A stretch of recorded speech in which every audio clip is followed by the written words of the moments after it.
feel like I got in the flow. Yeah. The Holy Spirit took care of it. Yeah, we ready. Hello, everybody. Welcome again to Talk Back with Dr. Shack. We thank you so much for tuning in to share with us. I know it's been a little while since we've been on with our podcast, but we're back in action now. Made some changes, and we're excited about what we want to provide for you here and in the very near future. Thank you so much again. Please call a friend, let somebody know that we're on, and ask them to go back and check out the Talk Back with Dr. Shack podcast, as we are having elevating conversation.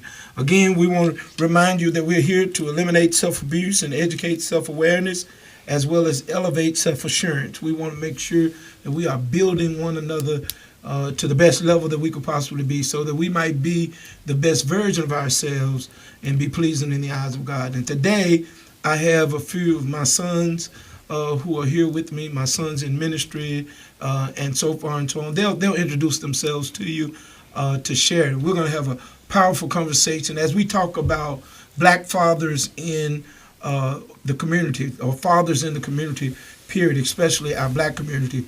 We want to talk about today. So this is going to be some very, very good conversation, impactful. And so buckle up, buckle your seatbelts. It's about to be on and popping.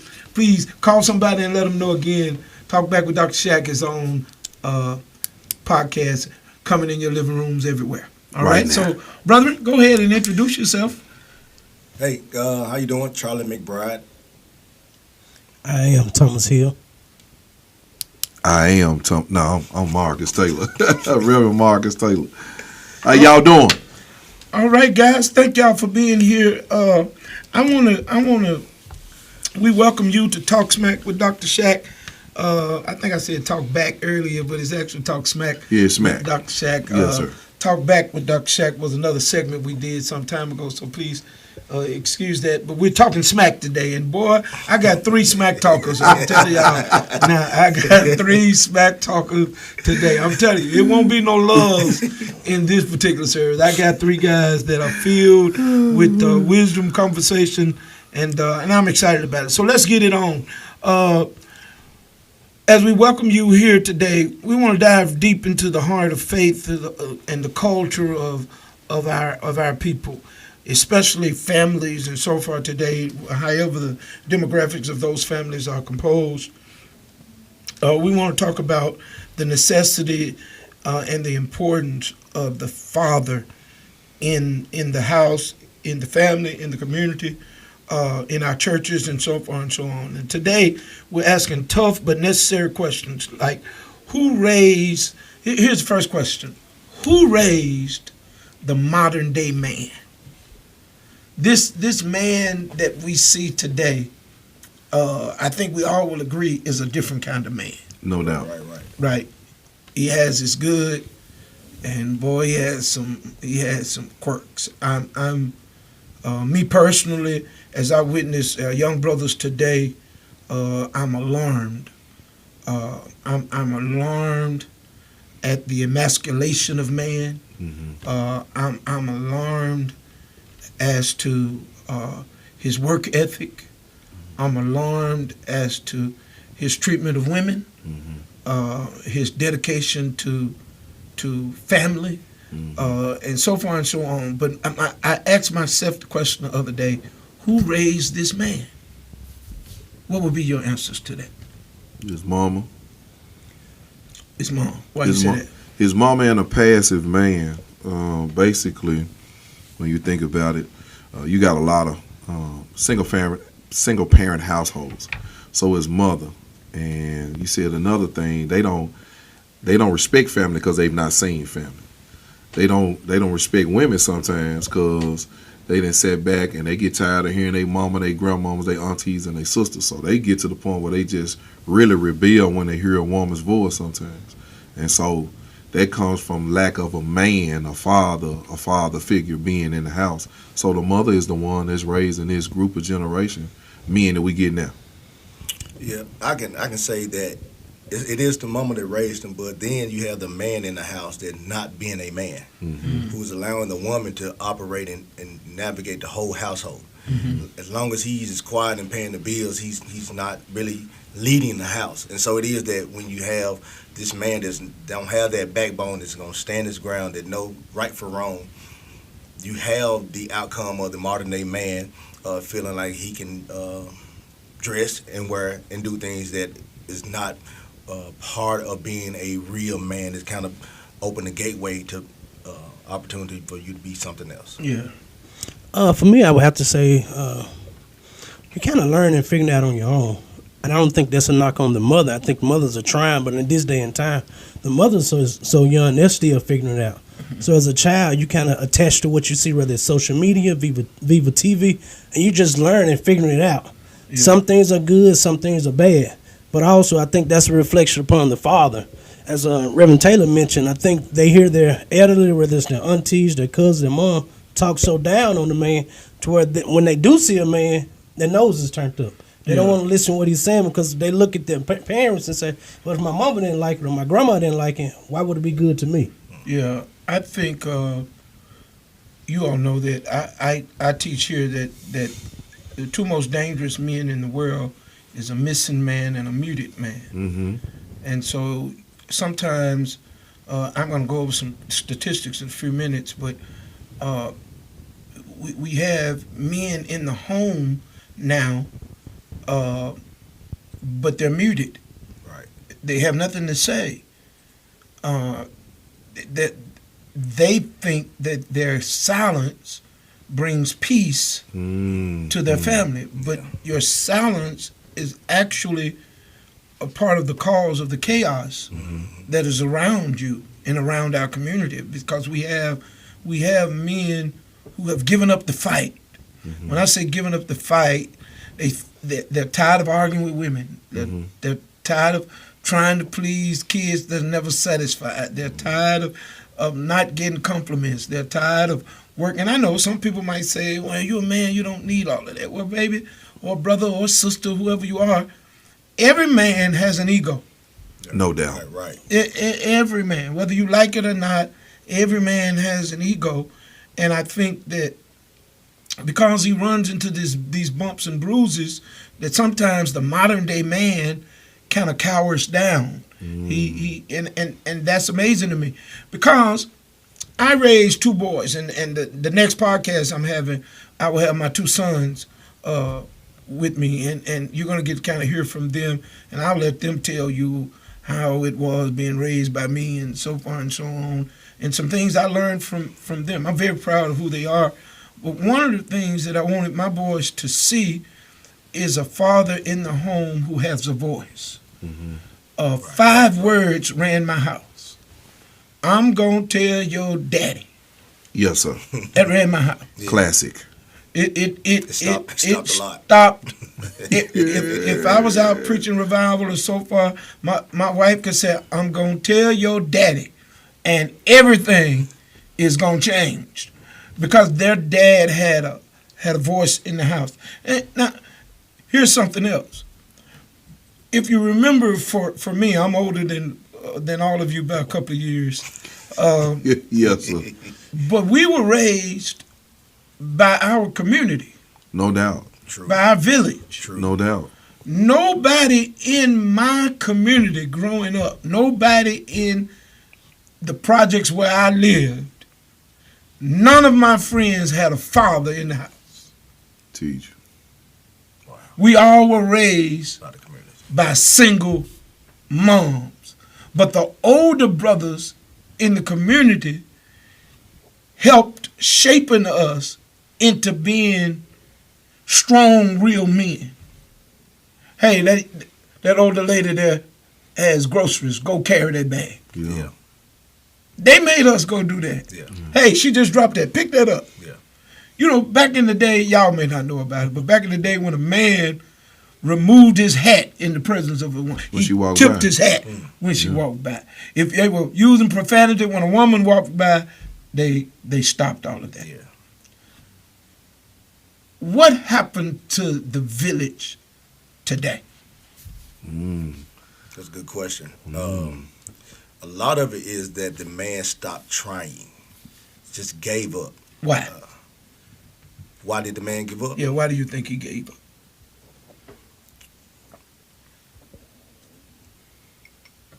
I believe the man gave up because he just felt like there was no other. It wasn't going to get better, and he took the easy way out. Basically, that's what I'm trying to say. He took the easy route by just saying, you know what, do it your way. I'm gone. We'll see how it's going to work out. So who raised that man? Who raised that man that says, when it gets hard, quit? Yeah, I think he wasn't surrounded by the right people who would hold him accountable. Like, no, get back in there and fight. I think he just was just doing it on his own. So is it his fault? Yes. So I would say this, and I've heard you preach a song. You can either rehearse it, flip it, or reverse it. Right. So in the event that you didn't have this particular raising or training, you as a man have to say, I'm going to break this curse. I'm going to do something different outside of what I did. As for me, my father was present probably up to 10, 11, 12. But after that, I had uncles and my pastor and different people to reach out to me to help and instill those father figure moments. So in doing so, I made the choice that I would make sure that my siblings and other people that I come in contact with won't feel the void that I felt. And that was just part of me reversing it. So I don't necessarily know if it's their fault as a father, but I think at some point we can't keep saying, well, I wasn't taught this, I wasn't taught this. At some point, you know what it feels like to have a void for you. Of course. You know the hurt in which you've been through. So let's Remind me flip to it. touch that. Going back, you said something. I heard something. It was what happened to that guy. I think he got tired real. What I mean by tired is you got a lot of men who go out there and bust their butt, go work hard, go do what they do, and the world consistently beats them every time they go out into the world. Yeah, but my question, like I asked Red McBride, who raised that guy that when it gets tough, you lay down? Because I raised my boys when it get tough, men stand up. Yeah. When it get tough, we dig in. If you cower down when it get tough, what the woman and the child gonna do? Well, that's some of that pacifiedness. There's some of that almost new generation stuff, but it's on steroids. What I mean by that real is you got a lot of guys that never had jobs, never had hard times. Those guys' parents took care of them, whatever they looked like. Those guys never saw opposition. They never saw hard time. So if you never seen it, then when it hits you, you going to do what anybody who's not taught. I'm going to cower down or buckle down and say, man, I'm gone. Not realizing you making it worse for yourself. So some of our kids, like, you give your boys, like we give our boys life lessons. Like, hey, man, you going to work. Even though your mom and daddy got a house for you to stay in and eat and all that, but you get you a job, you learn money. You learn responsibility. How me and you talk. If there's a situation where one of the boys might be short on something, like, yeah, I don't mind helping you, but I'm not going to be your crutch. And so what happens is, in between that time, real, you got a lot of guys who never saw hard times.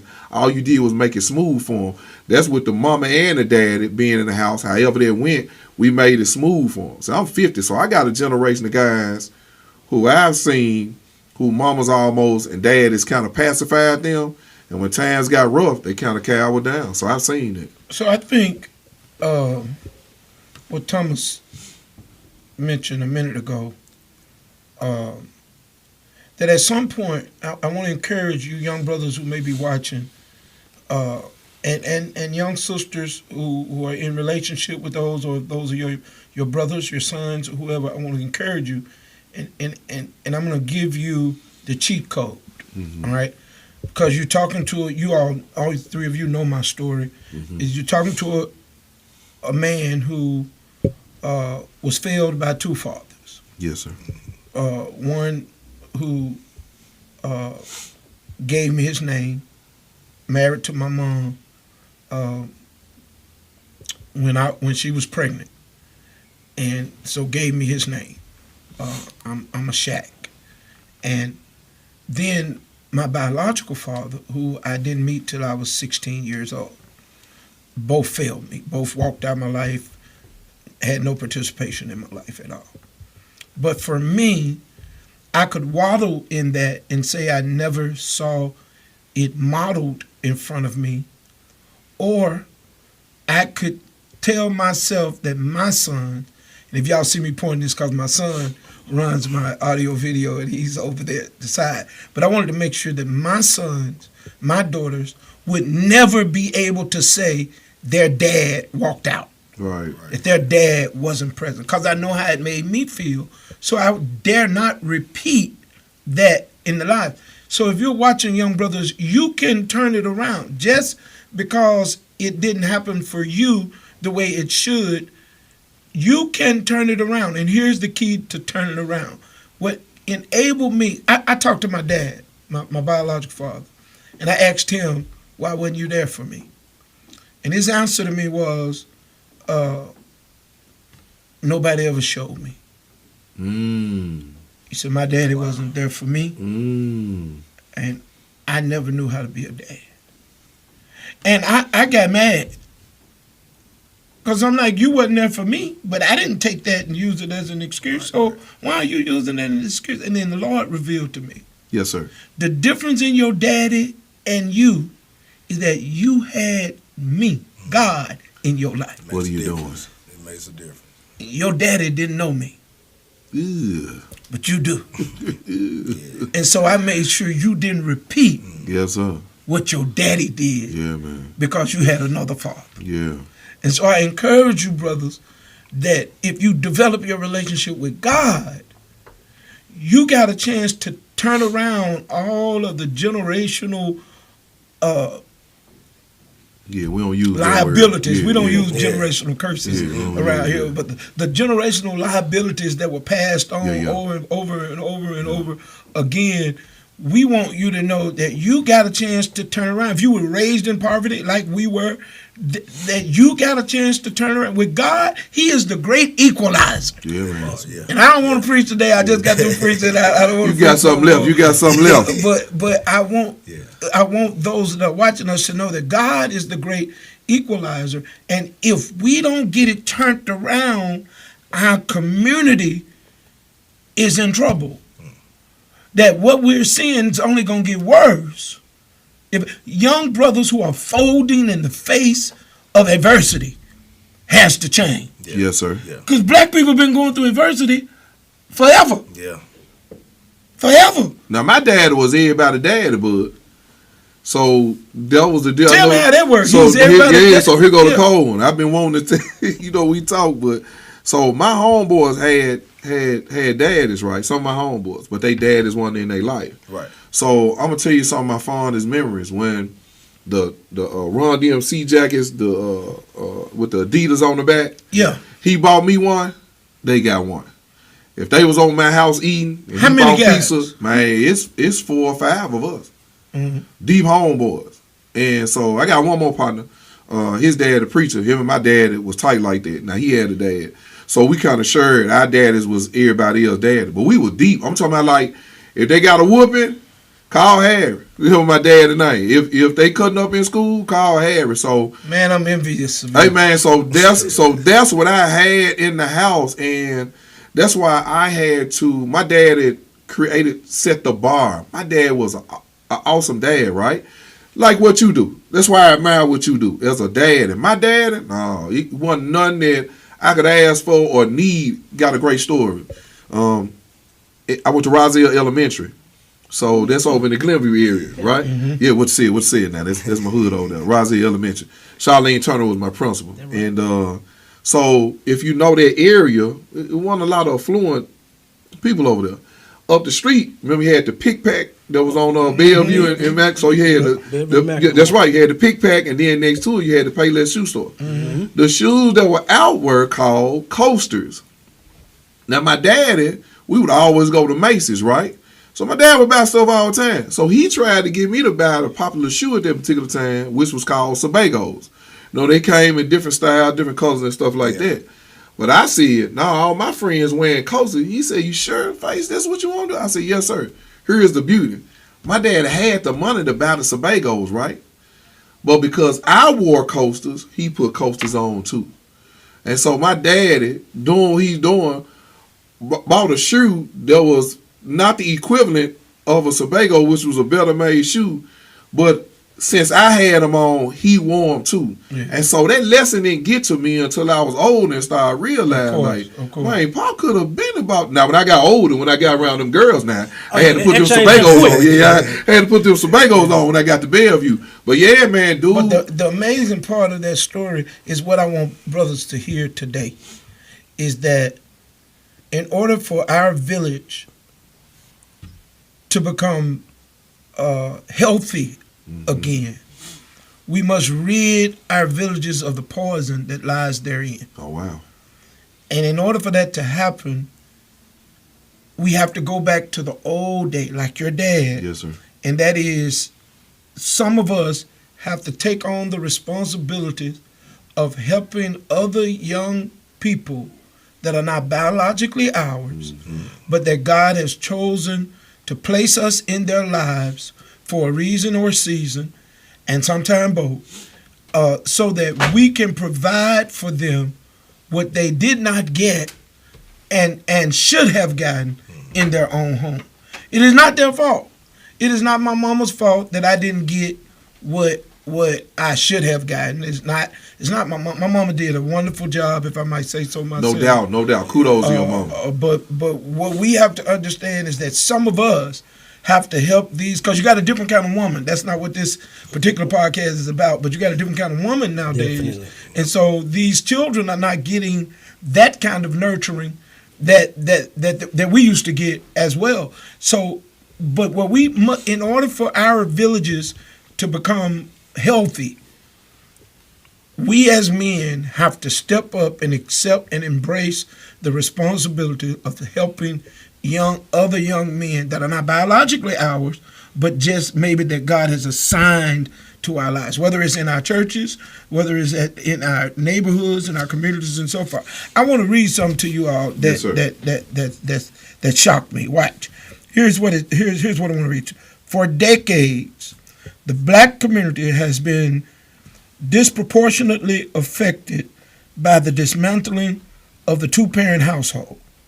A once prominent staple of family life has steadily been replaced by single-parent homes, leaving many to wonder how this shift has impacted the men and women growing up in our environments. Now watch this. Data from the 1960s, nearly 70% of black children grew up in two-parented homes in 1960, in the 60s.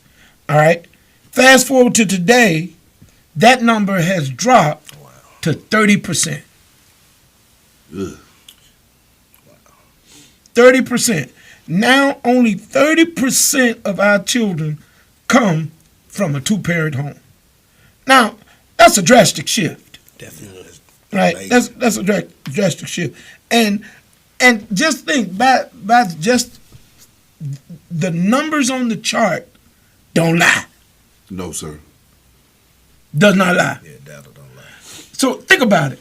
How is it that a man with less education, with less resources, got it, but yet had more stick-to-itiveness, dedication, that he did not fold the tent, but stood still and raised his family? I think the value of having children is watered down by men now. I think they kind man. of popularized having kids, but Oh, not man. raising kids. Talk about I it. got 2 or 3 baby mamas. Not that I'm trying to raise my children right, but I'm out here just having babies. Like it's just for some odd reason, it's like a glorious thing. I got a baby on the way. Even the woman be like, I got a baby on the way. Where the dad at? I don't know. I don't deal with him no more. It's like it's popular to have babies but not raise children.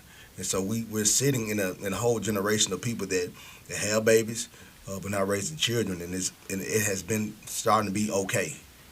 So Boy, I don't think y'all ready for this part of the conversation, man, because all right, let me go. Let's go for it. Let's go. This where we at.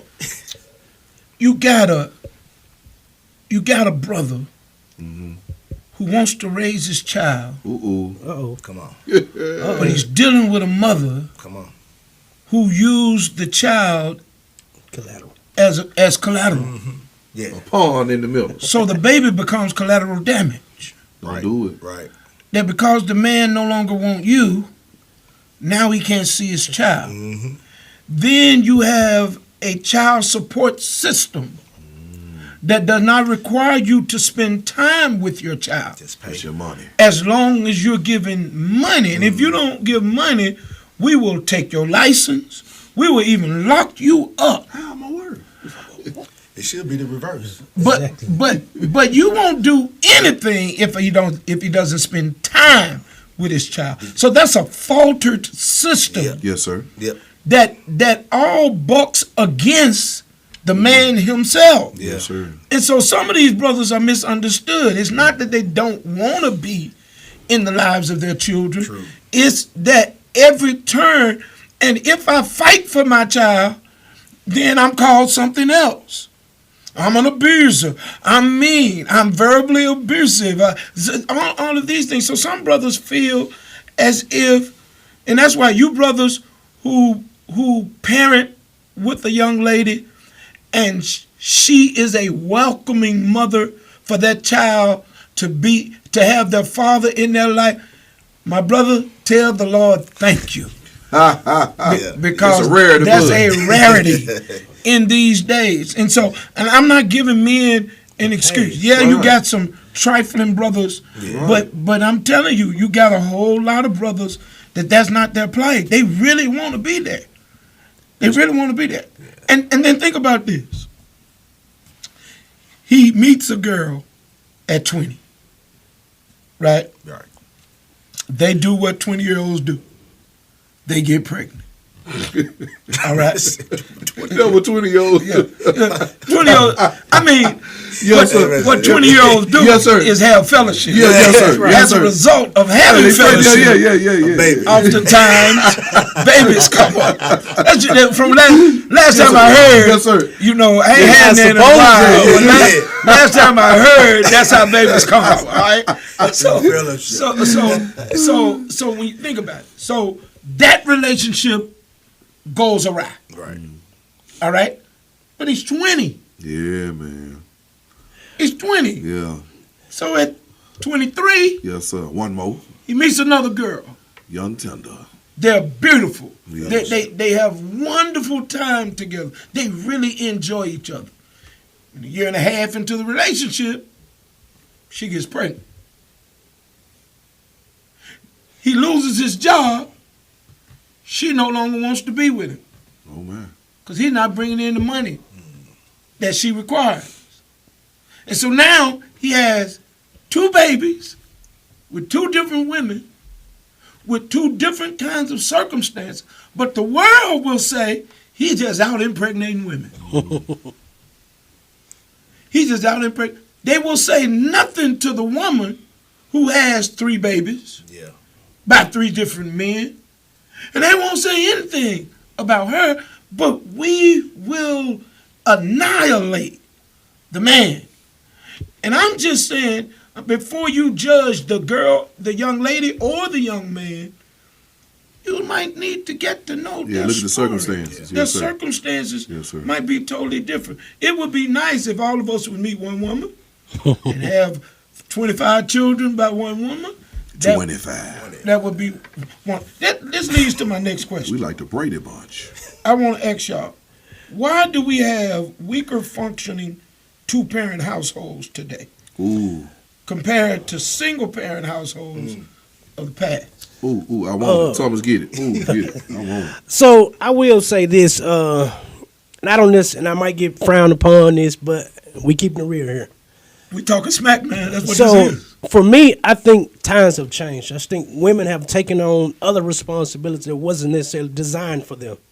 So in doing so, Well, hold on. Don't Don't do get that. glass Let over that- there. No, let that man work. Let that man You work. stepped in that Yeah, water. let him work. You stepped in that Let him water. work, bud. What are these? What are these roles that they stepping into? Yeah, this that young they single player. shouldn't be Keep going. stepping into? Keep going. So for the woman, a lot of times they've had to take on the responsibility of being mother and father, being provider, being a protector, doing all these things that God didn't create for them to do.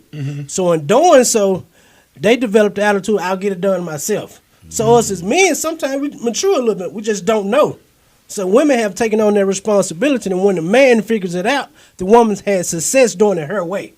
So now after that, she said, I don't need you no more. You're no good. So I go on to the next guy, and this guy doesn't meet your standard, and all of a sudden we begin to have a cycle. So I don't necessarily know if it's the man's fault, but at the end of the day, as the man, you have to know, I have to withstand this. This comes with the territory. He's at fault for one thing. He's at fault for one thing. And that is, no matter what role the woman decides to play, you cannot give up your role in the life of your child. If mama wants to be a father too, you're going to have two fathers. Two fathers. But you cannot bag out of a role because you say she wants to take that role. No, she can't take my role. I'm his father. Yeah, never. You cannot take my role. You can't be me. Never. You can be a very strong, positive black mother and so forth, but you cannot take my role because you're not a man. Bottom line.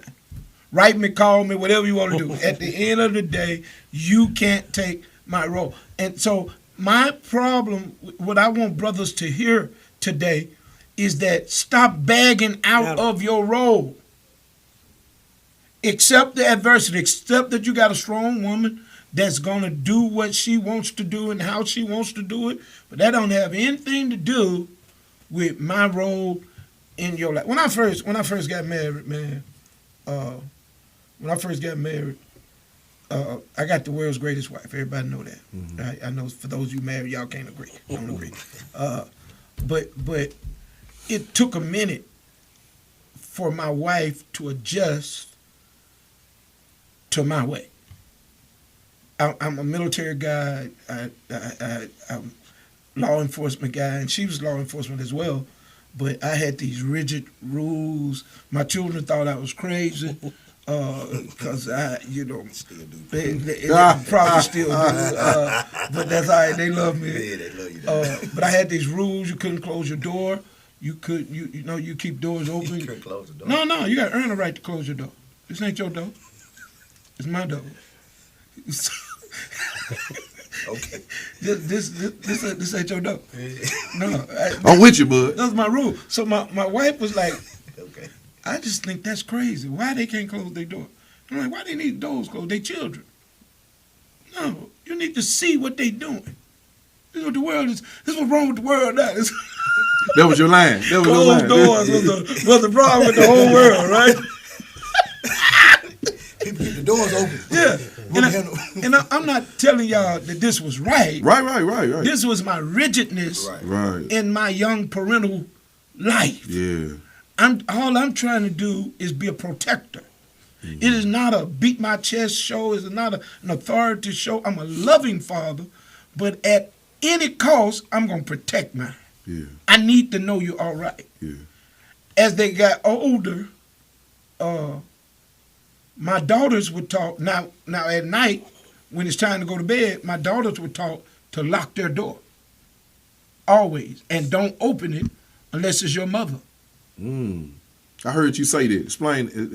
Tell me about Because that. I wanted to train them as little girls Okay. that you never leave your door open. I like Okay. So that when they got into college, into their dorms and whatever Yeah. else, and they got on their own, they have a Habit of locking that of door. locking your door. Okay, good.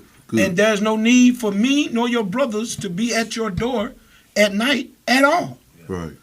I want to honor your prayer. I've never had oops, I walk in the room, my daughters are getting dressed and all. I ain't never had this because we had rules Yes, sir. set aside. We didn't do that. I send my wife to their room. My boys, I walk in with them. You know, we boys. Yeah. My boy, put your clothes on. Yeah. But, Little chest. but with my girl, my sons ain't never walked in on their daughters, on their sisters like that, because we had rules in our home to make sure that the girls were always protected. It's those things. Now my wife didn't agree with some of those things starting out, but as time progressed, then she would understand. Oh, this is why we do it. So I'm saying that to say this, brother. Your way may not make sense to a lot of people, but you got to stand on what you believe, because that's what you're going to account for. That's good, right? But you said something. I want to answer the question. You said, why is the two-parent household weaker now than the single parent household of early on? Yes, right? yes. So I was thinking about that, and you made a great point in your story about your family. I think, see, you and Sister Shaq took pride in being a parent. I don't think this generation takes pride in being a parent, right? I think we're too busy, almost like what Tommy was saying. We working. The wife is working just as many hours as the man is. TV is raising them. You talked about sitting down and me and my dad and my mama sometimes would play Trivia Pursuit, right? Mm-hmm. You did Jacks, you did all the other games. You had Friday night, you did it. Mm-hmm. Y'all ate together at night, you did those things. We don't do that. That new generation doesn't do that. We always busy. We kiss time. And so that child is raising itself. But again, coming from a single parent household like you did back in the day, real, y'all sat down and ate together. You knew what it was to watch your mama cook. You saw her cooking. Wasn't no fast food. We cooking in the house. Yeah, you had that quality time. But we don't take pride. Watch this. I'm raised in a time where you didn't have social media. Yeah. You didn't have cell phone. Yeah. You didn't have iPad. Yeah. You ain't got nothing to do in your room. What you said? You got 3 channels on TV. 3, 5, and 13. Yeah. So you don't. If you had a color TV. Yeah, you don't have all of those different things. Distractions now, in the when you way. go out to dinner with the family, everybody on their phone. So it's very little conversation going on. So you have to be intentional. Yes, sir. In making us talk. Yeah. So we have something that we do sometimes when we go out as a family. We all put our cell phones in the center of the table. And since all my children are grown, the first one to pick their phone up have to pay for everybody at the table meal. So phone be buzzing and everybody just, nah, I ain't picking that up, because you got to pay for everybody at the table meal. And it kind of forces us to engage in conversation. Yeah. It's amazing how you find something to talk about when you ain't in that phone. We sit in the restaurants for hours, like we out and we talking, and our phone sitting there, we'll mess around and lock that junk down because we been there talking so long. So you gotta be intentional in doing those things. And then you gotta also, let me tell you something. Raising my boys, some of our best moments with me and my son, again, my son is over there on the video. Some of my best moments was playing PlayStation with them. Yes, sir. Sometimes me and Matt and DJ would be up to 2 o'clock in the morning playing PlayStation. My wife is like, "What are you doing?" I used to kill Fat. Like, you hear me say it out loud? I used to kill him, man. Yeah, we would sit there, but that was our time to have daddy-son talk too. That was that, but that was their time to know my daddy is interested in what I'm interested in. We cannot villainize everything they do because we didn't have that back in our day. You got to learn how to get into their world as well. So let me ask you this. But it's good. I want to ask you because I know you're good at this. So I'm going to tell you why I struggled at. And I don't think I did an excellent job at it. I was okay. But I struggled a little bit when he was too old for me to play the games with him. Like he was playing with his partners, and he did that. Yeah, I had to find my way back into. I struggled. Yeah, a relationship with my son. I know it's probably some dads, some fathers out here listening. After they get through playing PS3 and they getting good at it, and you don't want to get no whooping all the time. What's your other thing you do? That's why you have to enjoy their time while they're young. Because when Matt and them got to the age, like we used to go out in the driveway and play basketball, I would never let him DJ beat me. No, sir. You're not beating me. No, sir. No, we ain't calling no fouls. We just playing grown man basketball, right? But then when they got to a point where I can't stay with them and I can't guard them anymore and I can't do those things, then I start letting them play against each other, and I'm refereeing. I'm sitting back there, So you just kicking mess with them while they playing. I got a different roles. Yeah. When the older your children get, your roles will change in their life. Yeah, talk about that. Remember, parenting is preparing your child for the next phase of their life. Yeah, man. So if they're 10, you're preparing them for 12. If they're 12, you're preparing them for 14. If they're 14, and so far and so on. So my role may change, Right. but my role as a parent Still is a father. still as important as it has always been. So I think that we have to, and every family might be different. When we ask the question, why is it the two-parent household weaker now? Every household may have a different reason why they're weaker. But I don't want us to use excuses. My wife worked a full-time job with Memphis Police Department. I worked full-time job with the Sheriff Department and pastored. Yeah. So, yeah, we're doing a lot of work, but we made family days. Thursday night was our family night. Yeah, you and were so forth and so intentional, on, brother. where we are intentional in making sure we had what's bugging you moments where the Yeah, children got to yeah. speak and tell us whatever is on their mind without any repercussions at all. We took time to intentionally make sure that our children felt that there's an open access. And I'm sure I made some mistakes down the line, even as a grandfather. I'll share a story with you because I just want to help people remember to fix what's weakening your family. Sometimes you got to look in that mirror. Good news. And I told you my boy's going to be on here with me next podcast. But my oldest boy, he's sitting over there. My oldest son, I miss my, y'all know I got twin granddaughters. Yes, sir. And I don't remember how old they were at the time, but I missed their birthday. They had a birthday. I was doing something. I don't even remember what I was doing. And my son called me. He said, "What's up, Dad?" I said, "Hey, son." He said, "What happened to you today?" And I said, "Son, I got tied up. I had to do so and so, so and so, and so and so." And he wasn't hearing it. And he said, "Dad, you don't miss nobody's birthday. Why you miss the twins' birthday? There are no excuses. That's not what you do." And that hurt us. And I had to eat it. Yeah. No matter what my excuse was, I'm wrong. Teach. So I had to say to my son, with tears in my face, Yes, sir. "Man, I blew it. Son, I'm sorry. It will never happen again. I don't care what it is. I will never do that again. Please forgive me." And I apologize to my grandbabies. Yeah. Because you cannot fix what you don't face. Right. See, I could have jumped to the road. "I'm your dad. Who you talking to? You don't tell me. I'm telling you I had something to do. I had something to do. That's that on that." I could have done that. And been wrong. And been wrong as two left shoes. Yeah. If I'd have been wrong, it doesn't make it right. 'Cause And then maybe would have created that riff I to keep coulda- going on. Yeah, because Yeah. now Yeah. nothing I say means anything to him. Right. Because I don't stand on what I teach. Yeah. Yes, sir. Yes, sir. I teach family. Yeah. I promote family. Yeah. We gonna stick together no matter what. That's all you heard all his life. So now you missed the twins' you missed their birthday. Yeah. I don't care what you doing. That's gotta come first. And so, hey son, daddy blew that one. I messed up. It'll never happen again. Never. I don't care what I got to go. If the president of the United States want to see me on my grandbaby's birthday, Brad, You gotta wait. I'll holler at you tomorrow. But I'm going to my grandbaby's thing. I can't.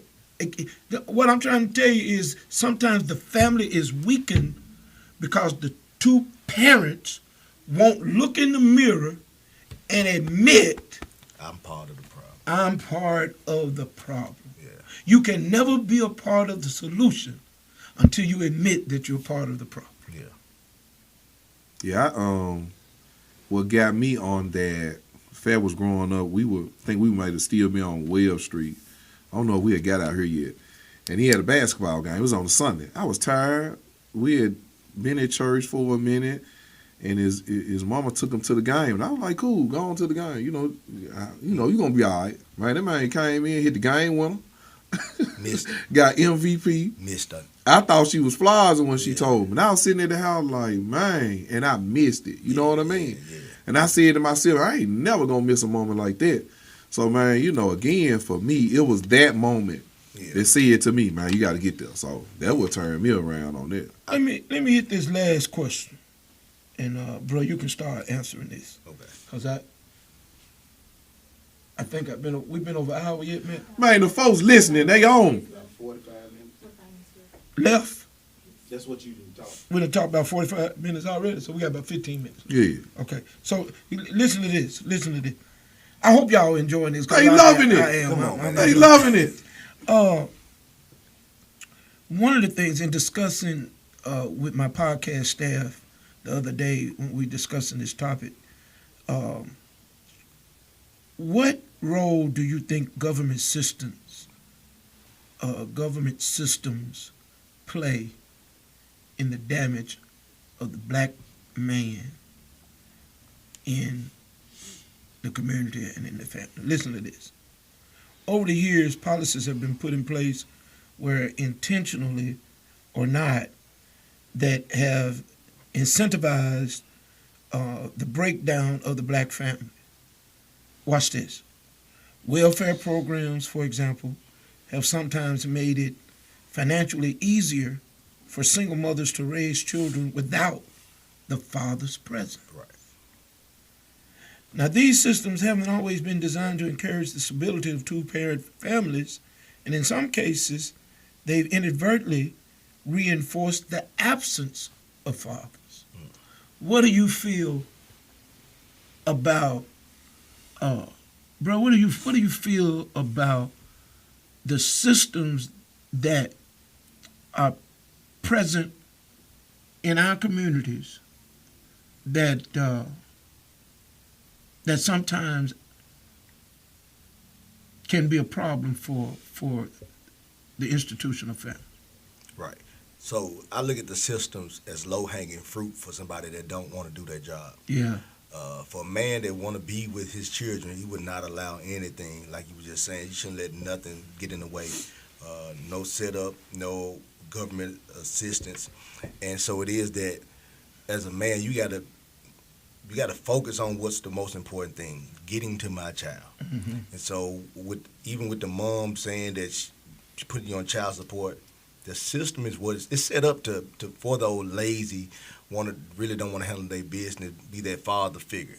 It's set up for them, but ultimately, as a father and as a father of a stepson, keep the system out your business.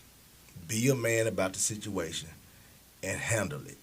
You made the baby, you had the child. Now raise that child. Figure out how to operate, how to get along with the mother to the best of your abilities, and you all make it work for the child because it's bigger than you and mama now. Mm-hmm. This is about the mentality of the child. It's about the greater good of the children now. So you just got to man up. The system is just a cop out for those who just looking for a reason not to be a real man. Okay. For me, I would say I think the system is somewhat broken. And I'm going to give you a particular incident. As I explained, my dad was very present up to about 10 or 11. So after that, my dad would pay child support. And my dad would always say, hey, I want to spend time with you. My brother and I would say, nah, we don't want to go over it. My mom would always say, no, that's your dad. You don't have a right to say, don't allow him to be a dad. You can be mad or whatever you want to do, but that's still your dad. Mm-hmm. And to this day, we have a beautiful relationship. Mm-hmm. But I also said, because I would hear, even in today's time, I hear women and stuff say, as long as he paid child support, I don't care.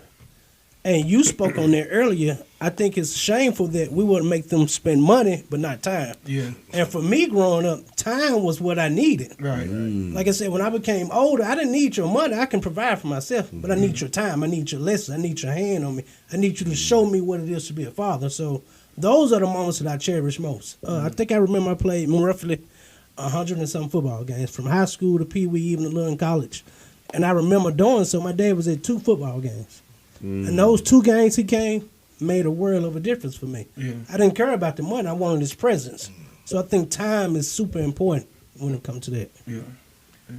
I wanted to make sure I had the movie right. Was it Claudine with James Earl Jones and Diane Carroll? I think whatever that was back in the day. He was the garbage man, and she had all those kids. That's for my time. Yeah. I didn't see that. Yeah, I'm gonna roll with that one. I'm gonna roll with that. Matthew Heron. Yeah. Yeah. So here it goes.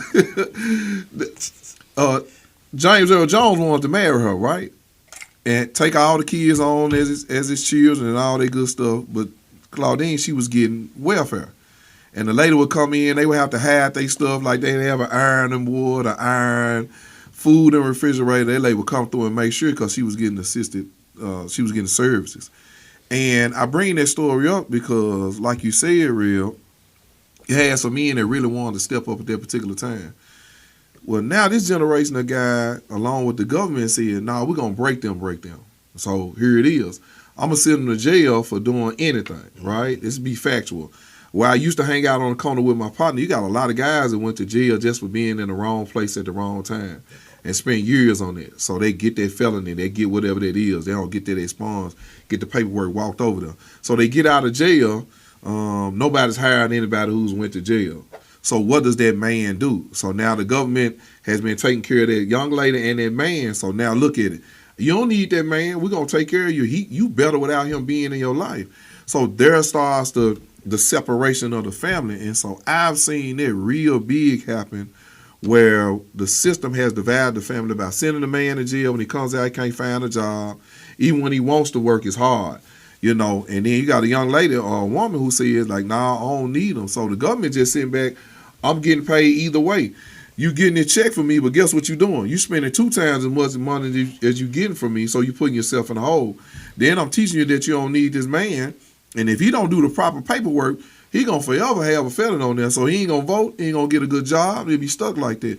So when you talk about the government has gotten there and fractured and breaking down that in that way that I've seen.